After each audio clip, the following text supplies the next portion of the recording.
Hey guys, and welcome back to my channel. My name is Jelaine and I'm so glad you're here. In today's video, I'm going to be covering media kits. So you would have seen my previous video, I spoke about how to collaborate with brands, and I also mentioned that you would need a media kit. In this video, I'm going to cover what a media kit is, why you need it, and also how to create your own, and I'll also be showing you my own media kit and what I've put in mine as well. So let's get into it. First of all, if you are unsure of what a media kit is, it is basically your visual resume for brands. So if you're someone who wants to collaborate with brands and start working with them, partnering with them, and you have no previous connection with the brand, you haven't got a relationship with them, then they obviously don't know much about you, and a media kit, a visual resume, is something you can give to brands so that they can get a better idea of who you are, what your brand is, also what you provide, what kind of services you provide for brands, and a little bit about yourself and your previous work.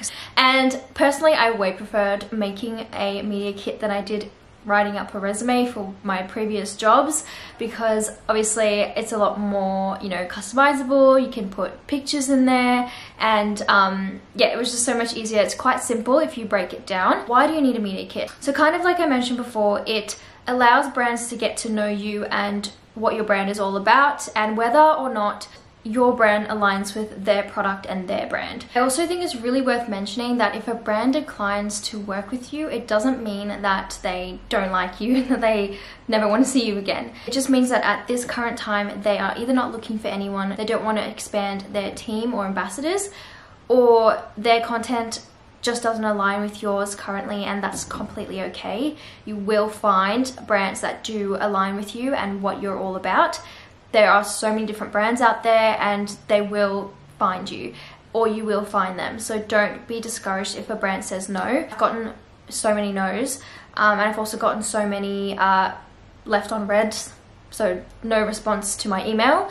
But I keep on going, I keep on trekking on. Yeah, just really wanted to mention that as well. So if you watch my previous video, I mentioned that it's really important that you try to stick within your niche when wanting to collaborate with brands, when reaching out to brands, because that way they're more likely to want to work with you. If they have a similar niche, they then have a similar audience. So let's get into how to create a media kit. Now, it's totally up to you how you want to create it. The more simple it is, the better for brands, because they just kind of want to get to know you. I made my media kit on a program called Canva, and you can, I'm sure there's a couple others out there, but I find Canva to be the best for me. I personally love it. It's free. You can, you know, customize things yourself. There's also templates that you can use if you're someone who you don't think that you're that creative and you can't think of what to put, you know, in certain areas. Then it comes with templates that you can just swap out your pictures and your text into. Whoa. You can just swap out your pictures and your text into, so it's, you know, yours.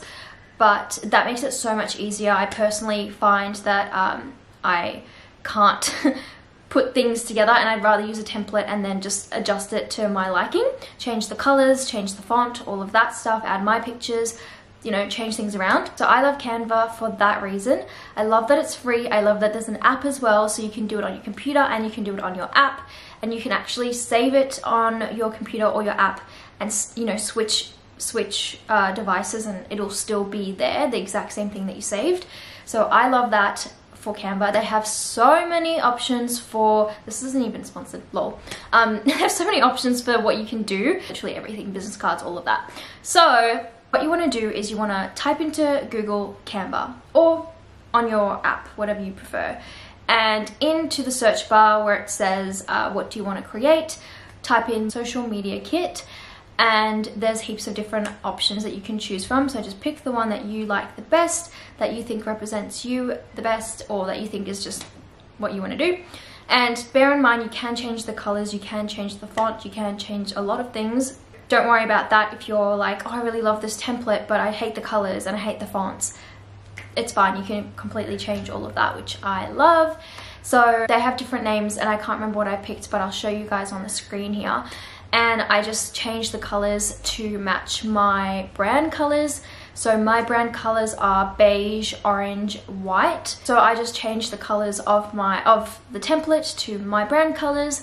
You can even set your brand colors into the software or into the program, whatever it's called, so that it's always there. So every time you make a new like media kit or a new whatever, like a business card or whatever you want to make, an Instagram post, all of that, that your brand colors are still there for you, and you can just use, like, they're just, you don't have to look up the brand colors, basically is what I'm saying. They're there and they're saved for you as your brand colors. So I really like that as well. It's super convenient. So pick your template and then get creative, have fun, choose the colors that you want, choose the fonts that you want. I have seen so many different media kits. I've looked them up on YouTube, I've looked them up on Google, and not everyone's are the same. So, you know, you can make them different. And I've seen ones without cover pages, and I've seen ones with cover pages. I've seen like 5 pages of a media kit, and I've seen 1 page of a media kit. So it depends on you and, you know, what you're wanting to do. Personally, I think I have like 5 pages of my media kit, only because I couldn't fit it all onto one, and I wanted to showcase the photos and the images that I take so that brands can kind of visually see what they would possibly be receiving.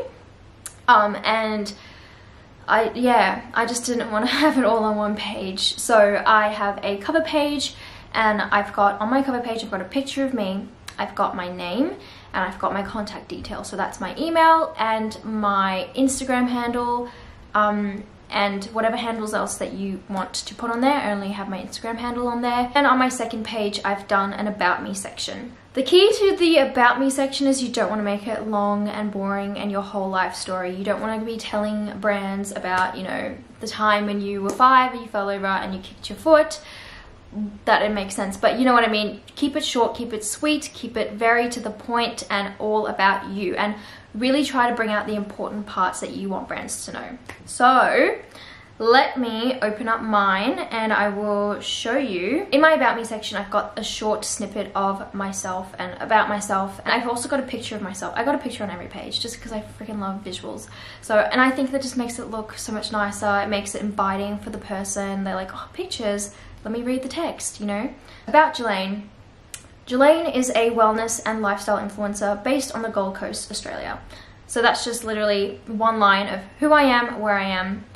She provides mindset / self-care tips, creative photography concepts for brands, and in brackets I've got my preset page as well, because I've got a lot of my creative work on there, and recipes for healthy treats and DIYs. So that's everything I've got on my page and what I provide for my audience. So already brands can be like, okay, do I fit in that category? If they are, for example, a skincare brand, like straight away they can be like, yeah, that aligns with what we're all about, self-care. That perfectly aligns with what I'm looking for, so yes, I want to collaborate with you.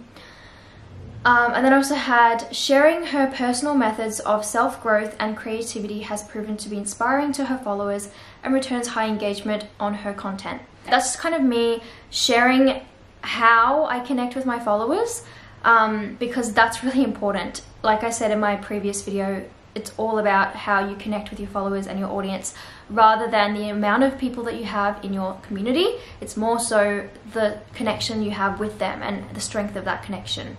So I say that I share my personal methods of growth. I'm really honest and open with my followers, and creativity as well, and I inspire people with my creativity. And my followers really enjoy that. They really find inspiration in the photos that I take, and so by me sharing that, it shows that I have a connection with my followers and that they like that I do that, and they like that I'm open and honest. So that's me saying that. And then I also, in the about me section, just depends on where you want to put this, I just put my Instagram services, which is product reviews on stories, creative product photos, giveaways, styling, and reels.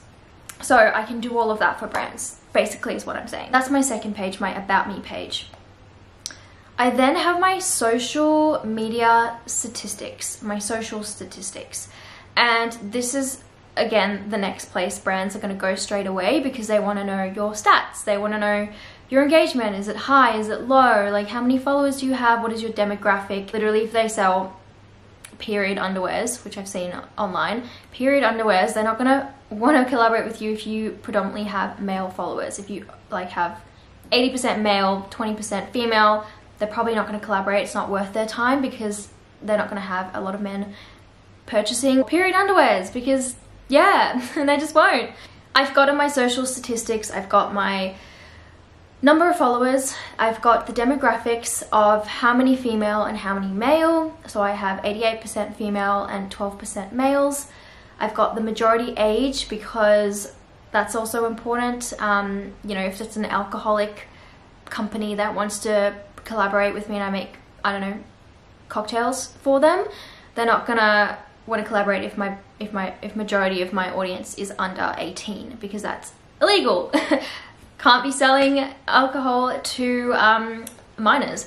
So I've got 45% are 18 to 24-year-olds and 38% are 25 to 34-year-olds.